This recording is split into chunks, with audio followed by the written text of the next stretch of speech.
Hello বন্ধুরা, তোমরা সবাই কেমন আছো? আশা করি খুব ভালোই আছো। আমি চলে এসেছি তোমাদের নতুন বন্ধু স্পাইসি কুকিং চ্যানেল থেকে। আজ একটা নতুন রেসিপি নিয়ে হাজির হলাম। দেখো আমি কি রেসিপি বানাচ্ছি। তবে তোমরা এটা ভুল করেও বানিয়ে ফেলো না, তাহলে কিন্তু হাঁড়িতে ভাত আর থাকবে না, অনেক চাল বেশি নিতে হবে। এবার দেখো আমি একে একে টমেটোগুলো পুড়িয়ে নিচ্ছি প্রথমেই, তারপর রসুনগুলোও পুড়িয়ে নিচ্ছি এবং লঙ্কাটাও পুড়িয়ে নিলাম। এবার আমি একটা থালার মধ্যে নিয়েছি একটু সর্ষের তেল, লবণ, আর নিয়েছি তোমার পেঁয়াজ কুচি। ওগুলোকে আর পোড়াইনি, ওগুলো দিয়ে দিয়েছি। আর টমেটোগুলো ভালো করে আমি পুড়িয়ে নিলাম। এবার আমি রসুনগুলো পুড়িয়ে ফেলেছি।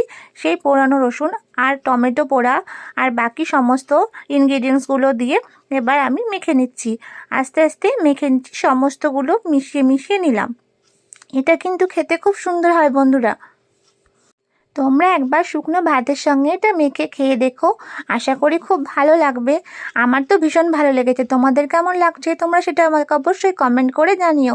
আর ভালো লাগলে একটা like, comment, share and follow করে দিও আর সাবস্ক্রাইব করে দিও, ঠিক আছে? আর দেখো এটা আমার পুরোপুরি রেডি হয়ে গেছে একদম খুব সুন্দরভাবে।